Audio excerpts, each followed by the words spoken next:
10–20% kaip kokiais metais visų šalyje registruotų lygų sudaro užkrečiamos lygos. Na ir aišku, kad ne visi susirgymai patenka į statistiką, kai kurie žmonės paprasčiausiai nesikreipia į gydytoją. O iš kitos pusės, ypač dabar artėjant gripo sezonui, verta priminti, kad gripas yra sisteminė liga. Virusas patenka į kraują, gali pažeisti kraujagyslės ir ypač pavojingas trombozijų susidarimo prasme tiems, kas turi įvairias chroninės ligas. Žinau, profesorius Žagmanas detaliau kalbės tą temą. Aš tik tai noriu dar kartelį atkreipti dėmesį, kad našta peršalimo ligų bus kur kas sunkesnė, nes jeigu paūmės būtent įvairios chroninės ligos. O tai, aišku, kainuoja labai daug. Kaip Lietuvos gyventojai vertina savo sveikatą ir užsikrėtimo rizikos veiksnius?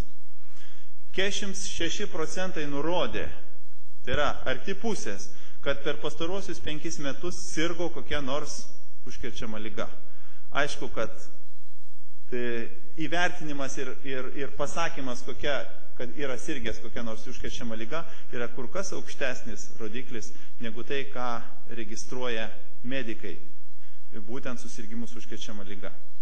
Jaunesni žmonės nurodė sergantis dažniau nei vyresnio amžiaus.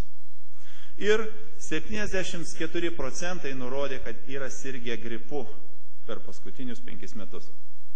Taigi, gripas dažniausiai pasitaikanti liga, tiek pačių respondentų nuomonė, tiek mes puikiai žinom ir iš mūsų registracijos.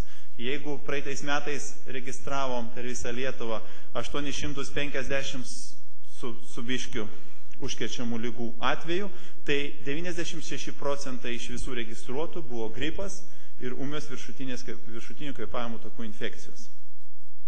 Respondentai atsakė, kad 11% jų yra turėjo sveikatos sutrikimų ir kartą per metus sirgo ūmiom viršutinių kvėpavimo takų infekcijų.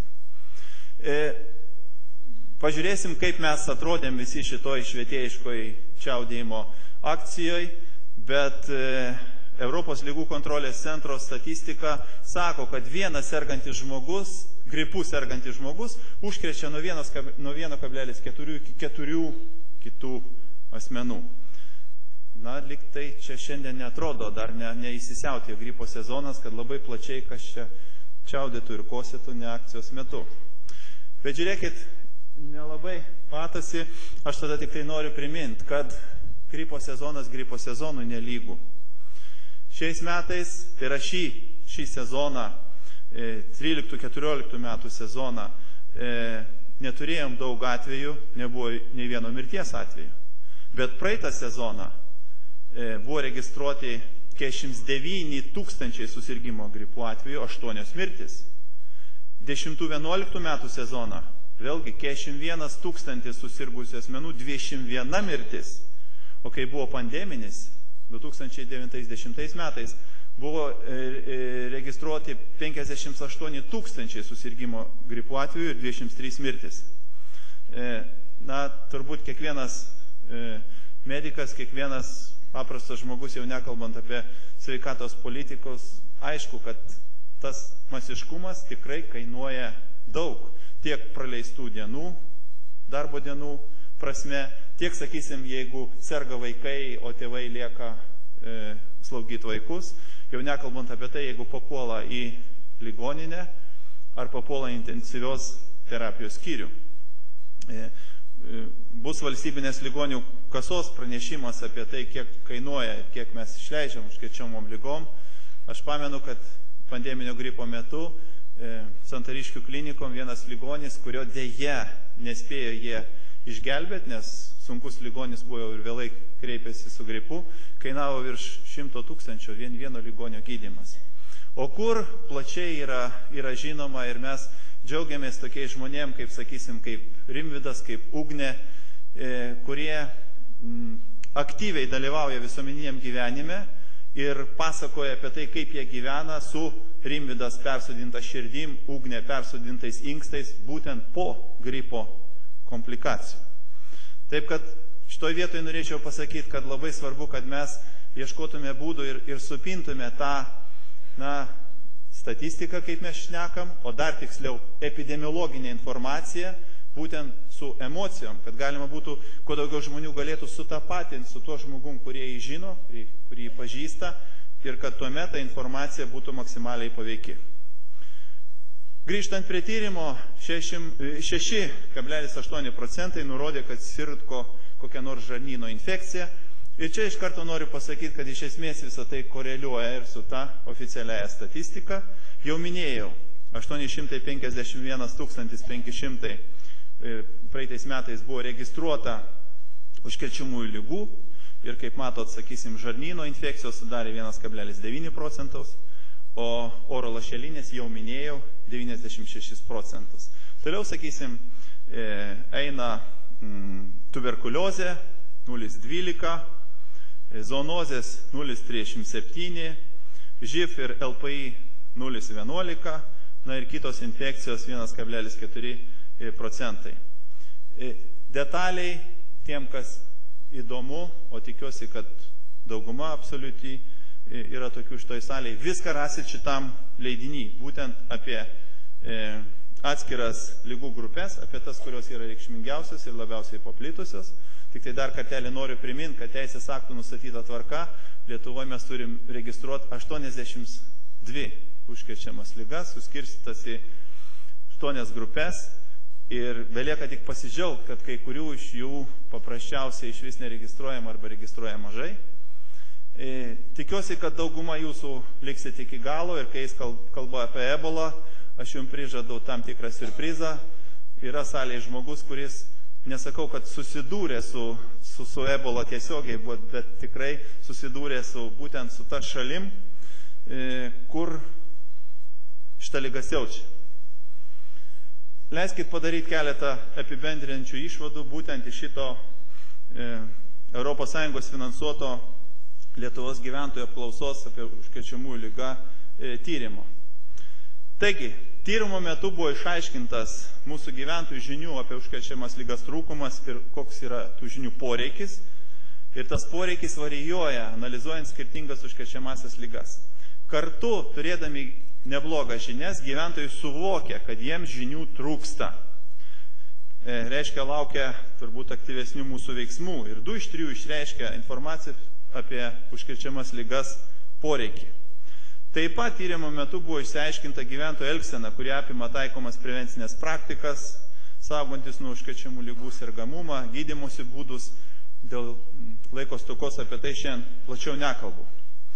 Bet čia iš karto galima pasakyti, kad nors sergamumas yra pakankamai aukštas, visumoje respondentai gerai vertino savo sveikatą per paskutinį pusmetį. Jau minėjau, kad pagal turimą žinias lygos skiriasi ir jas galima suskirstyti į 3 grupės. Tai pirma grupė būtų lygos, apie kurias turima palyginti nemažai žinių. Joms priklauso gripas, erkių platinamos lygos, per maistą ir vandenį plintančios infekcijos. Antroji grupė būtų lygos, apie kurias turim vidutinišką kiekį žinių. Tai būtų lytinių kelių plintančios infekcijos ir tuberkuliozė. Ir mažiausiai turim žinių apie hepatitus A, B, C ir tymus.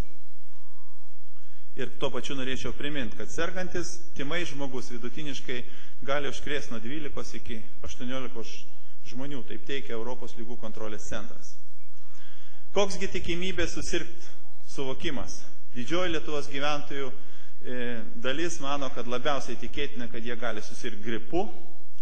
Taip pat tikėtinos laikomos susirgymai erkinio encefalitų, per maistą ir vandenį plintančiom infekcijom. Deja, kaip žinia, pastoviai diagnozuojam nemažai susirgymo erkių platinančiom lygom. Paskutiniu metu daugėja virusinių per maistą plintančių lygų, ypač roto ir norovirusų, kas aiškiai rodo būtinybę dar ir dar kartą kalbėti apie ką? Apie elementarę higieną. Na ir mažiausiai lietuviam tikėtina atrodo užsikrėsti žmogaus imunodeficito viruso infekciją. Ir va čia norėčiau atkreipti ypatingą dėmesį, kokiegi pagrindiniai informacijos šaltiniai, kur gyventojai ieško informacijos internete. Ir beje, tai vyrauja visose gyventojų grupėse, ne vien tik tai tarp jaunimo. Senjorai taip pat išmoko naudotis internetu. Toliau nemažai informacijos gauna iš šeimos. Na ir toliau eina masinės komunikacijos priemonės. Jos, aišku, kad yra kiek populiaresnės tarp vyresnio amžiaus respondentų. Ir va čia ką svarbu paminėti, kad aukštas pasitikėjimo lygmuo visais informacijos šaltiniais. Kitaip sakant, taigi kaiminka sakė, ar ne? Arba internete skaičiau ar panašiai. Tai va čia ir klausimas toliau, kas bus ta kaiminka, kas bus tas šeimos narys, ar koks bus tas internetinės informacijos šaltinis. Ir gyventojai nevertina kritiškai gaunamos informacijos. Gydytojų teikiama informacija pasitikima, bet, pavyzdžiui, daugiau nei pusė gyventojų teigia, kad šeimos gydytojas nėra siūlęs skiepytis. Tikrai vertėtų kartu pagalvoti apie tai, ir akademinės bendruomenės atstovam ir visiems mums kartu. Ir baigdamas, norėčiau, dėkodamas už dėmesį, pasakyti tą, nuo ko pradėjau, kad visuomenės informacijos priemonės dažnai yra, nematomos arba tinkamai nevertinamos, kaip jau buvo paminėta, kai atrodo viskas tvarkoj, kai mažas yra sergamumas. Bet kai ne, tai serga, miršta mūsų kaimynai. Prisiminkim, kad ir tai, kas dabar, ką žinom iš spaudos, apie tą patį ebola virusą, kur aišku, kad visuomenės saugos priemonės, kaip sakant, ten yra visai kitokios. Na ir dėkodamas už dėmesį noriu pasinaudoti progą ir paklausti dar, kaip sakant, socialinės reklamos prasme, ar esat visi užsiprenumeravę užkrečiamų ligų ir AIDS centro naujienas? Kas to, matau, kad dauguma linksit, kad taip, bet kas jeigu to dar nepadaręs, tai padaryti labai nesudėtinga, nuėjus į mūsų tinklapį ir visada turėsit naujausią informaciją. Ačiū už dėmesį.